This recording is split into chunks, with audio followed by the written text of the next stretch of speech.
Dating Pangulong Rodrigo Duterte ipinagtanggol si Marcos sa issue ng ICC. Naniniwala si dating Pangulong Rodrigo Duterte na walang kamay si Pangulong Ferdinand Marcos Jr. sa ginagawang pag-iimbestiga ng ICC sa War on D noong panahon ng kanyang administrasyon. Ito ang inihayag ng dating Pangulo sa kanyang press conference noong Sabado ng gabi sa Davao City. Kaugnay sa ulat na labas-masok umano sa bansa ang mga investigador ng ICC, kahit hindi na miyembro ng Rome Statute ang Philippines. Ayon sa dating Pangulo, ang ICC ang nakikialam sa panloob na issue ng bansa at nanghihimasok sa soberanya ng Pilipinas.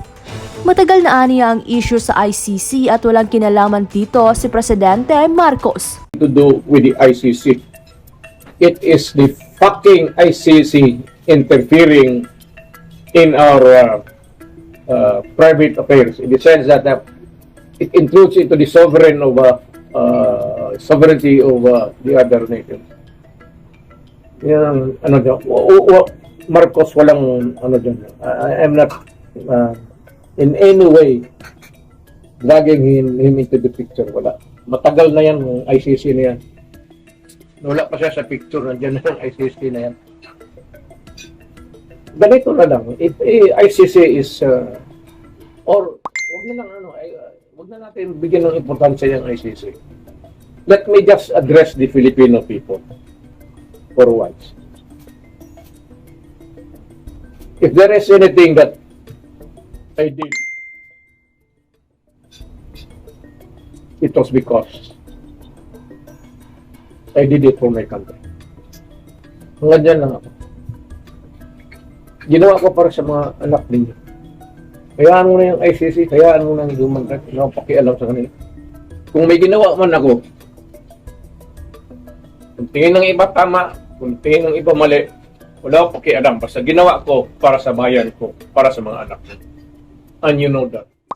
I've been mouthing it on several occasions in the past. So they can go ahead and hammer yung ICC. Let them come in. They can go in and out. As a matter of fact, I do not really care if they are here to stay, to investigate, to stay here forever, or to stay here for sightseeing. I'm too old to worry about this thing. Retired na ako. Tingnan ko lang kung anong what they can come up with, then sagutin ko sila. Kaya sabi ng Manila, you're meeting with AFPs, PNP officers, officials, armed forces officials, other politicians, and other important. You have plans, secret meetings for the staff, may gagawin kayo against that. Ako? Yeah. Sino maniwala sa akin?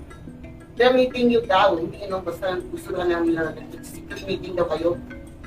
Kaya yan ang worry ng Manila. Kaya pa-check sa akin. Sino naman ang gagong pulis o pati military na makipag-meeting sa akin to disturb? They must be crazy. Who do you think is nag-leak ng mga ganyan ng mga balita? What do I think? It's all their insecurity maybe. It's all in the mind. Why would I bother to tinker with these things at this bakit ko hindi ginawa yan nung when I was at the height of my naging presidente na ako? Well, for what purpose? To what? Place somebody else in place of Marcos? I'm comfortable with Marcos. Why should I replace him? And who am I to replace him at this time of my life? Hindi ko ginawa nung at the height of my power. Ngayon pa nanahimik na ako. Huwag na silang dahil it's either they're bullshitting around or just plain insecurity. But whatever, I'd like to mo na presidente na ako, wala na akong I'm quite contented or I'm quite content with what I have achieved for myself, for my family, and for my country. Okay na ako doon. Wala na akong If there's somebody who'd like to fuck with this country, let him do it. Wala na akong kasali na. How will you address people that are saying that you are behind the statistics because you want the complete position of the vice president? Because they say you are not contented with the current government and you're telling us that you're fine with Mr. Marcos. But in the first place, what would be my objective or purpose actually? They're saying that you're positioning the president, the vice president. That's why you are plotting them. Is it true? Is it well for you to hear that? There's a lot of stupid people around, so they say,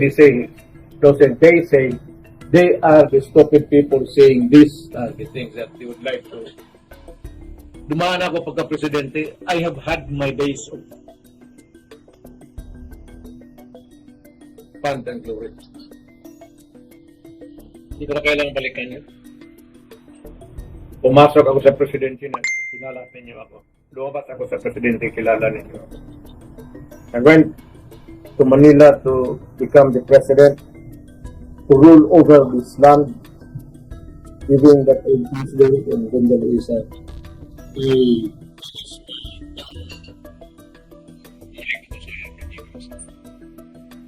the circumstances that comes, which you said, nothing to do with it, you're fine with yourself. How do you ask the Filipino people to unite for a common good at this point in time, sir?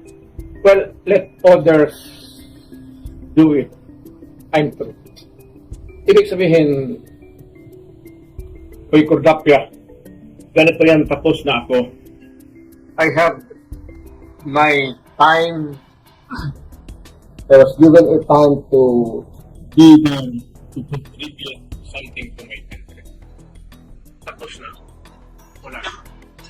Kailan sa Gimana ng Lances? That's good. Mayor, Sige kam lang yung Grace Ugans. first question naman naman. First question is reaction or statement sa mga nangyayari kay Bibi Sara. What about Baby Sara? Mga pag-ibig sa Aceh and mga nangyayari. Well, I cannot at this time be an active participant in politics. It's all politics. It's governance and politics. What's the problems?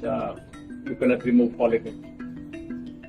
She has to, at this time, be on her own. Second question. Reaction na sinabi ni Senator Coco Pimentel na tapos na ang honeymoon stage ng Marcos at Duterte dahil ganun manis. Honeymoon stage ng Marcos and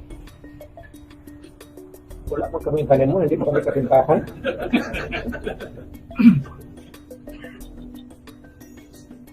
There never was a, in the sense that sabihin ko talaga the best of every relationship political. describe the relationship now with the Duterte and the Marcos. If you're going to describe Me and the president, let us simplify. Ako ang presidente. Wala. Ay, tapos na ako. So, I have nothing to do with him. And apparently, he has nothing to do with me.